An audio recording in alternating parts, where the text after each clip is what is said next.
was just a girl. We're like diamonds in the sky. Don't you worry, yeah. Yeah, yeah, except for me. Friendships were meant to fly. Cause it's always a good time.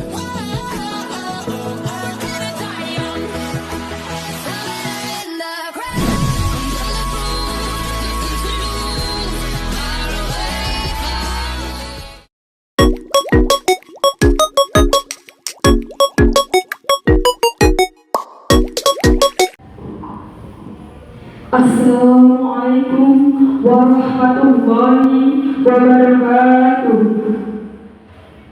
Salam sejahtera untuk semua. Shalom, Om Swastiastu, Namo Buddhaya, Salam Kebajikan.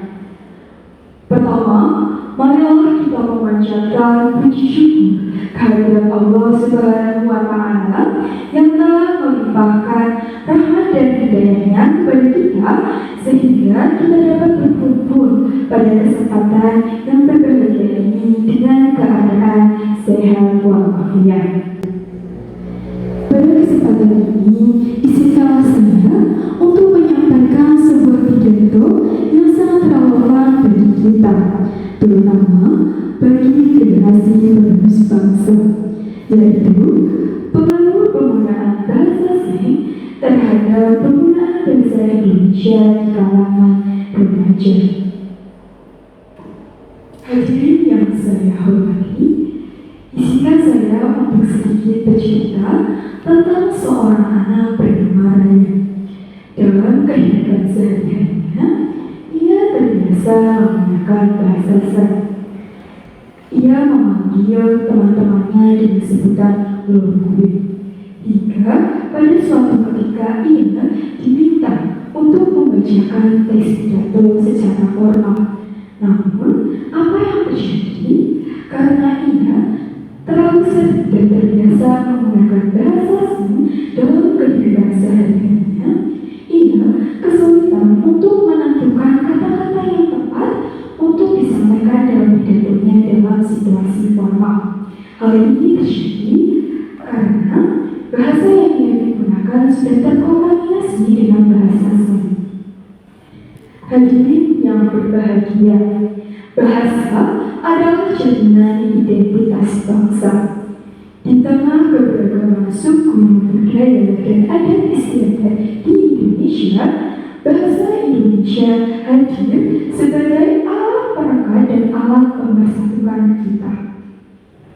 Namun, di era digital yang penuh akan perkembangan teknologi dan media sosial, fenomena penggunaan bahasa Seng semakin marak di kalangan remaja. Berdasarkan hasil penelitian yang dilakukan oleh Aldila Salsamadila dan kawan-kawan mengenai pengaruh penggunaan bahasa gaul terhadap penggunaan bahasa Indonesia oleh mahasiswa menunjukkan bahwa sebesar 98% responden mengenal istilah bahasa Seng atau bahasa gaul, dan sebesar 96% mereka lebih mengenal atau lebih sering menggunakan bahasa Seng dibandingkan dengan penggunaan bahasa Indonesia. Hal ini membuktikan bahwa bahasa Seng sangat didahului oleh kalangan remaja. Tidak dapat disangkal karena penggunaan bahasa Seng memang dan penggunaannya terasa sangat menyenangkan dalam pikiran dan lebih komunikatif, sehingga menghasilkan komunikasi yang bisa atau dapat mengakrabkan antara teman sebaya kita. Jangankan dari sisi Raya tadi, bahkan kita semua yang di sini pasti sering dan pernah menggunakan bahasa Seng dalam berkomunikasi sehari-hari. Contohnya seperti penggunaan OTW, santuy, kece, dan lain sebagainya. Namun, perlu kita ketahui bahwa terdapat sisi positif dan juga sisi negatif dalam penggunaan bahasa Seng. Sisi positifnya yaitu dapat mendorong kreativitas dalam menciptakan istilah baru. Ini menunjukkan bahwa anak muda Indonesia memiliki kemampuan adaptasi yang luar biasa dalam merespon perkembangan zaman.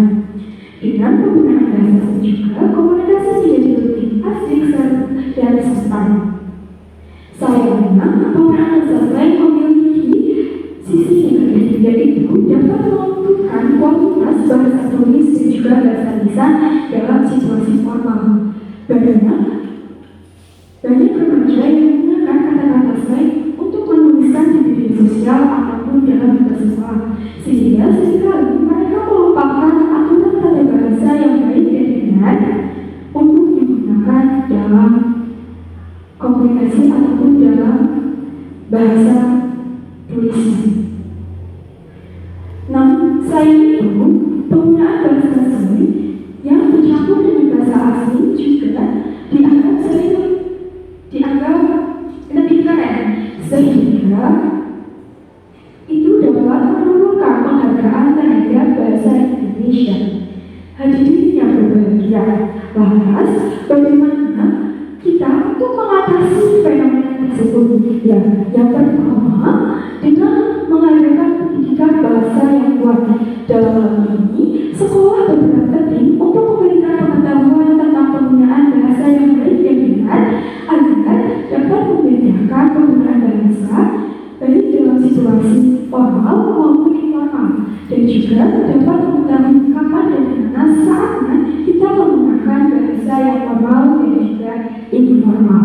Dan yang kedua, kita dapat mengkampanyekannya di media sosial atau mensosialisasikannya melalui seminar. Generasi muda pasti tidak jauh dari yang namanya media sosial. Apalagi media sosial ini menjadi salah satu faktor lebih cepatnya penularan bahasa slang, sehingga kita dapat memanfaatkannya untuk membuat konten yang edukatif dan kreatif tentang penggunaan bahasa yang baik dan benar. Hadirin yang berbahagia, bahasa slang bukanlah suatu hal yang harus disingkirkan, tetapi harus kita gunakan secara bijak. Mari kita gunakan bahasa Indonesia sebagai kebanggaan kita. Gunakan bahasa slang untuk keakraban, tetapi tetap jaga bahasa Indonesia sebagai identitas kita. Sebagai generasi penerus bangsa, kita memiliki kewajiban dan tanggung jawab untuk terus melestarikan dan menjaga penggunaan bahasa Indonesia yang baik dan benar agar tidak tergerus oleh istilah-istilah yang hanya muncul karena tren sesaat. Demikian pidato yang dapat saya sampaikan.